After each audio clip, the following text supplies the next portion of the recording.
Au menu ce soir, ça flirte à Québec. Le Parti conservateur et l'EPQ courtisent les caquistes mécontents.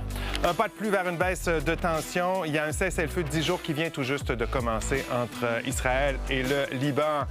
Et puis, Post Canada enclenche tout un processus. C'est bientôt la fin de la livraison du courrier à domicile partout au pays. Il est 22 h, je m'appelle Michel Bérère et eux, ce sont les débatteurs.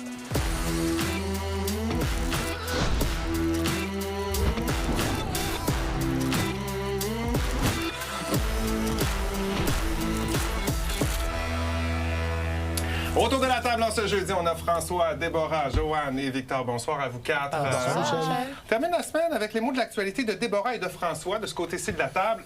Déborah, Myriam. Effectivement, pour le prénom de cette adolescente de 15 ans qui a été tuée en 2021. Et on en parle aujourd'hui parce que j'ai envie de dire que son décès a été vengé aujourd'hui avec la condamnation à prison à vie de Saline Touabi. Et je sais que pour la famille, ce n'est pas une condamnation qui va ramener la fille, mais je suis convaincue que ça leur fait cheminer dans leur deuil et c'est quand même une fin à ce dossier qui doit être très douloureux pour eux. Oui, on a une pensée pour cette famille-là. François, absentéisme. Absentéisme extrême, si on pourrait même le qualifier. L'École bleue de Montréal sont en grève pour 3 jours en ce moment, donc encore demain. Et on apprend que leur taux d'absentéisme est entre 22 et 35 jours par année. Donc, bien entendu, c'est pas tout le monde. Il y a des gens qui sont en absence pendant 1 an ou 2 ans, qui sont sur mais il reste que par rapport au reste de l'industrie, c'est très élevé. J'ai hâte de voir si la mairesse va avoir le courage de leur mentionner ceci. Dans ces négociations-là, oui. Bon, je ne sais pas si certains étaient absents hier, mais les élus de la CAQ ont affiché pas mal leur unité hier soir. On en parlait lors d'une première réunion du caucus avec la première ministre, Christine Fréchette. Pendant ce temps, il y a le Parti québécois et le Parti conservateur du Québec qui lancent une véritable opération séduction. Leur but, en fait, c'est de recruter les partisans déçus de Bernard Drainville. Résumé, Jean-François Poudrier. Éric Duhem ne s'en cache pas, il flirte avec les caquistes déçus de la victoire de Christine Fréchette. Notre main, à nous, elle est toujours tendue vers ces gens-là. Si on veut unir la droite autonomiste au Québec, c'est dans l'attente du Parti conservateur qu'il faut le faire. Il dit avoir convaincu des organisateurs du clan Drainville de se joindre au PCQ. Il espère aller chercher les militants plus conservateurs du parti, surtout que, selon lui, la CAQ de Christine Fréchette et le PLQ de Charles Milliard, c'est du pareil au même. Autant le discours qui a été prononcé dimanche soir lorsqu'elle a été élue que le discours qu'on a entendu à son assermentation hier, Charles Milliard aurait pu, mot à mot, répéter exactement la même chose. C'est une opinion que partage aussi le chef péquiste Paul Saint-Pierre Plamondon, qui a vu le PLQ prendre la tête devant le Parti québécois dans un sondage Palace dévoilé hier et réalisé en début de semaine. Le PLQ monte à 32 %, le PQ descend sous la barre des 30 %. La popularité de Paul Saint-Pierre Plamondon serait aussi en baisse, selon de nouveaux chiffres du même sondage dévoilé aujourd'hui. 47 % des Québécois auraient maintenant une opinion défavorable du chef péquiste. Seul Éric Duhem suscite une impression moins favorable parmi les chefs de parti. Aujourd'hui, Paul Saint-Pierre Plamondon a cité un premier ministre québécois de la fin du 19e siècle pour convaincre les Québécois et les caquistes déçus de se joindre au PQ. Cessons nos luttes fratricides, unissons-nous.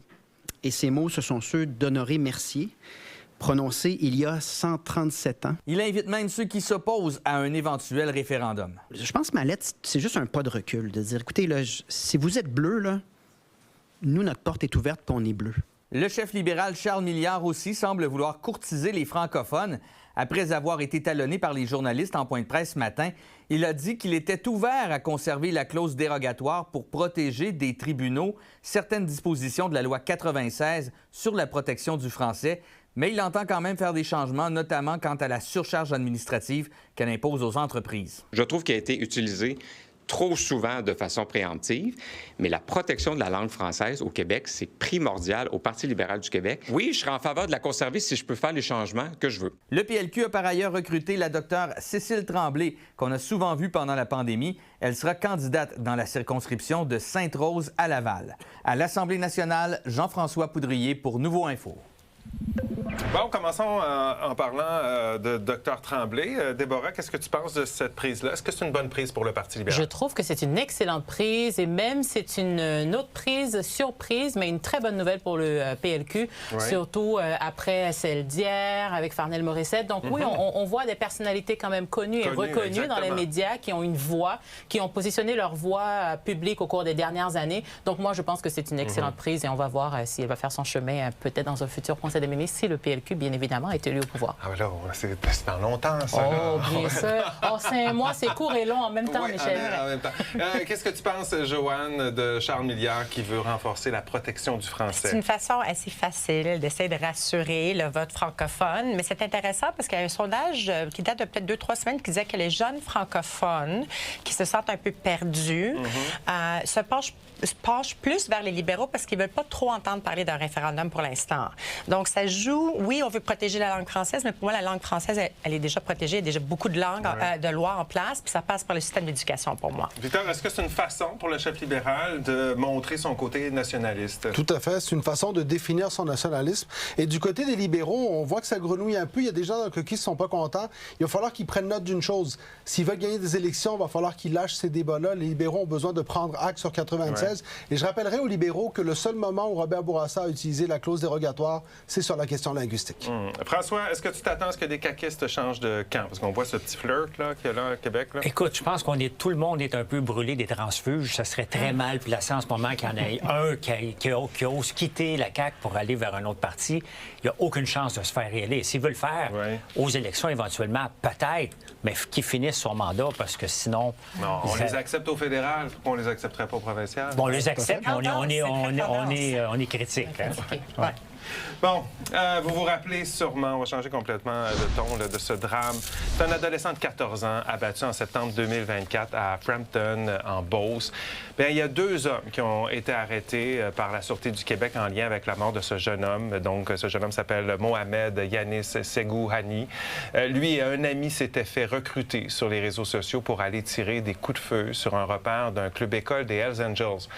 Les 2 personnes qui auraient recruté les 2 jeunes font maintenant face à des accusations de décharge d'armes à feu et d'incendie criminel sur un bâtiment et sur un véhicule.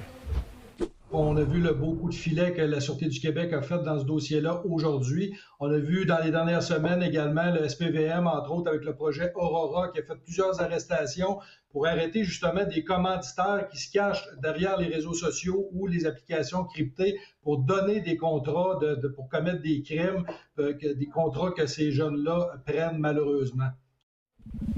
Mais ça reste inquiétant de constater que les gangs recrutent des jeunes qui sont de plus en plus jeunes, en fait, des recrues, là. De plus en plus jeunes et sur les réseaux sociaux. Puis moi qui suis très contre les interdictions, je me dis, est-ce que dans le fond, l'interdiction des réseaux sociaux pour les jeunes de moins de 16 ans qui est discutée actuellement au fédéral, est-ce que c'est pas une question de santé, de sécurité publique également? Le recrutement est de plus en plus jeune, de moins en moins de règles et des crimes de plus en plus violents qu'on demande de faire à ces jeunes-là. Pour des peanuts, finalement, c'est inquiétant. Bon, tes gars sont vieux, là, mais quand même, là, tu penses à ses parents. C'est inquiétant, là, les parents des jeunes aujourd'hui. Là. Mes enfants, parce que je les ai élevés seuls, mes enfants maintenant ont 25 et 22, j'étais fatigant. Si mon gars arrivait avec quelque chose qui avait emprunté Louis Vuitton ou quelque chose qui n'avait pas de bon sens, je posais des questions parce que ça se paye. Ces crimes-là, ça se paye. Puis à un moment donné, le jeune va vouloir exhiber. Moi, j'étais vraiment... Puis je me demandais d'avoir accès aux réseaux sociaux. J'étais fatigant. Mais je veux voir qu'est-ce qui se passe parce que c'est trop facile. Ce que je comprends, c'est que tu dis aux parents, il faut surveiller davantage. Il faut s'en mêler. Puis s'ils sont de mauvaise humeur, bien, ils seront de mauvaise humeur. Oui. Joanne, ça prend plus d'investissement pour aider les jeunes vulnérables? Partout. Plus de travail social, dans les centres de jeunesse qui sont devenus des centres de recrutement quasiment. Puis c'est pas juste les réseaux sociaux, c'est vraiment par téléphone, par texto, c'est partout. Il faut investir. Puis il faut aussi des peines un peu plus élevées puis plus sévères. Oui. Il faut continuer de faire de la sensibilisation également, Déborah. Je suis tellement d'accord avec ce que mes collègues disent, effectivement, que sur la sensibilisation, plus de ressources, mais effectivement, pas seulement les réseaux sociaux, parce que oui, ça prendrait peut-être une interdiction, mais également des échanges par téléphone. Les centres jeunesse sont devenus vraiment des centres de recrutement. Moi-même, je le découvre de plus en plus. Oui. Parlons de ce qui se passe à l'international maintenant. Certains pensaient que ça allait être impossible, mais depuis quelques heures maintenant, le Liban et Israël sont entrés dans un cessez-le-feu qui doit durer 10 jours. C'est Donald Trump qui en a fait l'annonce plus tôt aujourd'hui sur son réseau social Truth Social. On va faire le point avec le professeur et ancien ambassadeur Ferry de Kharkov qui est avec nous ce soir. Bonsoir, Ferry. Bonsoir. Expliquez-nous, comment on en est arrivé à cette entente? Est-ce que c'est vraiment grâce à la pression de Washington?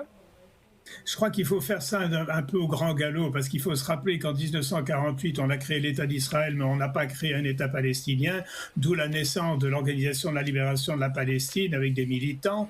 Il y a eu les crises des années 70-71 avec le Fatah, avec également l'affaire de la Jordanie, puis finalement l'OLP se retrouve au Sud-Liban. Il y a une guerre civile épouvantable qui dure de 1975 à 90, et en 78, Israël attaque le Liban et occupe le nord de la rivière Litani. La rivière Litani est vraiment le point charnière où se passent tous les combats, au-dessus ou devant. Alors, en 83, il y a effectivement un accord qui est la première véritable négociation là-dessus entre Liban et Israël, avec la création de cette zone tampon dont on parle toujours, 20 km par rapport à la rivière Litani. 85, vous avez le Hezbollah avec l'appui de l'Iran, la guerre civile qui dure jusque l'an 2000. Bref, il n'y a pas grand-chose qui se passe de bien. En 2006, vous avez le Hezbollah qui capte, si je me souviens bien, 2 soldats israéliens qui entraînent une guerre civile. Et en 2023, vous remarquez que je galope au grand vin, on arrive à Gaza le 8 octobre et cette espèce de crise énorme du côté du Hamas. Donc crise après crise, là, comment on en arrive aujourd'hui à avoir un cessez-le-feu? Alors, c'est assez extraordinaire. Pourquoi? Parce que c'est la guerre, en fait, contre l'Iran et la négociation qui avait été entamée, notamment avec l'aide de mon bon ami, le Premier ministre du Pakistan. Et le Pakistan avait dit dans cette espèce de composition de la négociation, il fallait inclure l'interruption des attaques contre le Liban de la part d'Israël. Et c'est là où ça a envenimé, si vous voulez, l'ensemble des possibilités de dialogue dans une situation qui est quand même terriblement critique. Depuis, évidemment, je remonte aux événements du fameux 8 octobre. Et vous avez cette offensive israélienne qui a commencé en 2024, et puis maintenant, enfin, dans le contexte de cette guerre que mène Trump contre l'Iran, avec l'aide d'Israël, il se rend compte que le jeu devient de plus en plus difficile à gérer, et il dit à Netanyahou, arrête de bombarder, l'accord que le brave Pakistanais essayait de conclure incluait l'interruption des hostilités, et on se retrouve donc maintenant avec la possibilité d'une véritable paix, enfin un dialogue réel, direct entre Libanais et Israéliens. Il reste très peu de temps, mais donc j'entends quand même un optimisme dans ce que vous nous dites, là. Est-ce que vous croyez que ce cessez-le-feu va tenir et qu'on ira à cette paix historique? En 30 secondes. Je l'espère, mais je pense que ça va être extrêmement difficile. Il y a tellement de haine accumulée, tellement de difficultés de part et d'autre, et je ne fais pas confiance à Trump ni à Netanyahou. C'est pour ça le danger. On ne sait pas. Trump va lâcher la balle à un moment donné parce que ça l'ennuie, et Netanyahou va continuer à pilonner jusqu'à ce que le Hezbollah, qui est véritablement l'enjeu principal dans cette affaire, soit décimé. Or, le Hezbollah ne lâchera jamais, à moins qu'il y ait effectivement un accord de paix. Ferry de Kerkhoff, merci beaucoup pour ce résumé historique important ce soir. On va suivre ça, bien sûr. Merci d'avoir été avec nous. À bientôt. Avec plaisir. Bon, autour de la table, vous pensez quoi? Est-ce que vous avez espoir, François, Joanne, que ça dure? C'est trop fragile. C'est toujours trop fragile. Ça prend un événement d'un côté ou de l'autre, puis c'est reparti. Et Netanyahou a dit à plusieurs reprises que son but ultime, c'est qu'il ne s'arrêtera pas jusqu'à la fin du Hezbollah. Trump cherche son prix Nobel.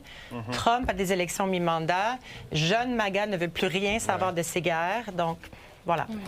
J'ai été au Liban la première fois en 2004, c'était tranquille. J'ai été en 2006, ça a pété. J'ai retourné plusieurs fois, il y a eu des choses. La dernière fois, je me suis sauvé en pleine nuit, en 2019, parce que c'était en train de péter encore. J'y crois pas du tout. Ça va revenir. Quand on entend cet historique-là, on comprend que c'est chronique là, comme conflit. C'est exactement ce que j'allais dire avec l'historique que vient de nous montrer Monsieur l'ambassadeur de Kharkov.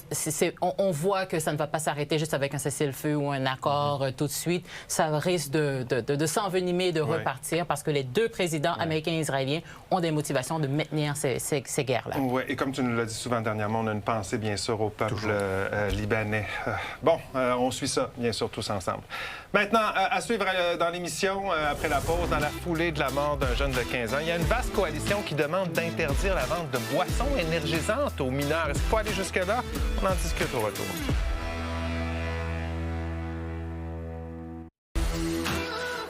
Vous savez, en 20 ans, le nombre de cas de cancer de la peau a plus que triplé au pays. Dans le documentaire La face cachée du soleil, l'ex-chef d'antenne Sophie Thibault et l'entrepreneur Marie-Ève Richard-Touga déplorent le manque de prévention effectuée au Québec pour sensibiliser les gens aux dangers de l'exposition au soleil et aux cabines de bronzage, qui sont d'ailleurs interdites, rappelons-le, aux mineurs depuis 2013. Mais est-ce qu'on devrait aller plus loin concernant ces salons de bronzage pour, ou contre, interdire carrément les salons de bronzage au Québec? C'est le débat de la demi-heure. Allez y répondre. N'oubliez pas de commenter également.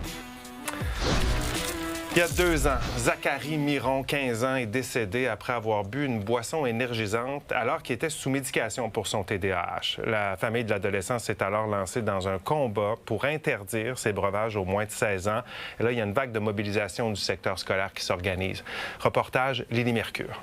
Ce que j'ai eu comme écho le plus souvent du monde, des parents qui ont des enfants médicamentés, c'est qu'eux non plus n'ont pas eu l'information.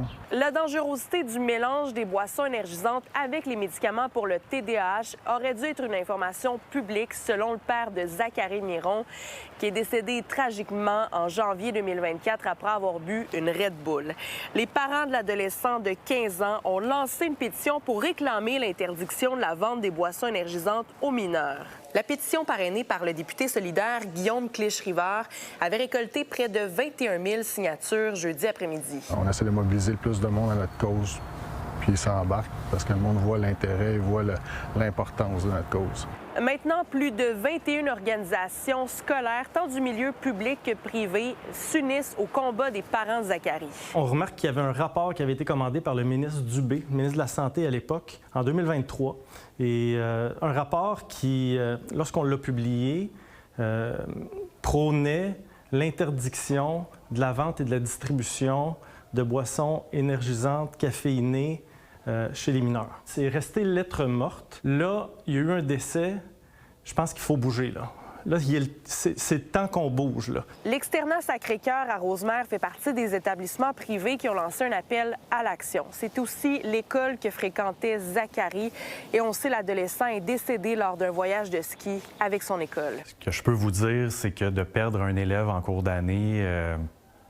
C'est un cauchemar, c'est le pire scénario. À titre d'exemple, j'ai des élèves qui retournent dans des sorties de ski, puis ils nous en parlent, qui trouvent ça aberrant que ce soit en vente libre à côté de la caisse enregistreuse, par exemple. Je prends des pilules de TDAH.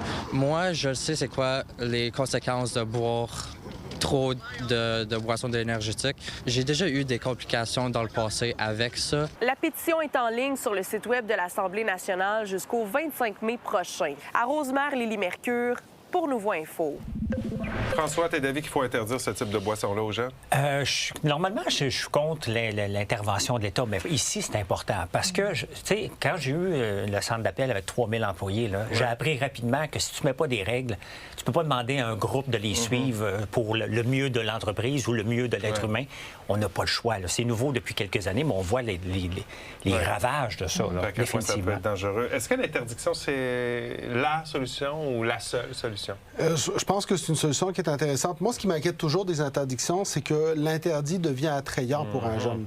Alors, il faut, oui, là-dessus, je vais laisser les spécialistes se prononcer, mais sur la question de l'information, de l'éducation, il y a énormément d'éducation à faire. Moi, quand j'ai entendu ce dossier-là, il y a plein de gens autour de moi dont les enfants prennent des pilules de TDAH. Ils ne savaient pas qu'un seul Red Bull peut être fatal. Et d'ailleurs, le jeune disait, faut pas en prendre trop. Non, non, faut pas en prendre un. C'est ça. Parce que le premier peut être fatal déjà. C'est la sensibilisation, l'information qui a manqué là-dessus, puis qui manque, visiblement. Là. Joanne, toi, tu as été à même de constater les dangers de ce genre de boisson-là. Moi, je vais vous dire, quand j'ai animé une émission matinale, le lundi ou vendredi, j'étais là à 4 heures du matin. J'en ai pris tellement que je me suis presque donné un ulcère. Puis j'étais complètement adulte à cette époque-là. Fait que j'ai pas réalisé que ça cause des problèmes. Puis les jeunes, il n'y a pas d'avertissement. Il n'y a personne qui comprend tout ce qui est là-dedans puis comment ça interagit. Oui, il faut vraiment consommer ça avec, comme adulte, moi, avec modération. Touche plus, là, concernant le TDAH, il faut souligner toute la question du surdiagnostic, parfois de la surmédication également. Et je pense que c'est peut-être un angle mort dont on ne parle pas. Puis je comprends que le cas soit sensible avec le décès de cet adolescent-là, mais on se rappelle que c'est la combinaison des deux qui a causé la mort subite de Zachary Miron.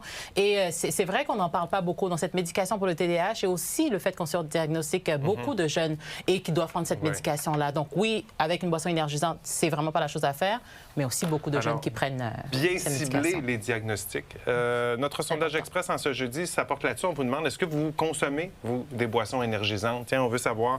Allez répondre à la question pendant la pause. On aura les résultats au retour. On s'arrête quelques minutes. Alors, est-ce que vous consommez des boissons énergisantes? Vous avez répondu oui à 11 % et non à 89 %. C'est fini la livraison à la porte pour Poste Canada. Elle se fera plutôt dans des boîtes communautaires partout au pays. Pas tout de suite. En fait, c'est une transformation qui se fait graduellement sur 5 ans. Il reste en ce moment, à travers le pays, 4 millions d'adresses à convertir. Le changement va toucher d'abord environ 136 000 adresses d'ici le début de l'année prochaine.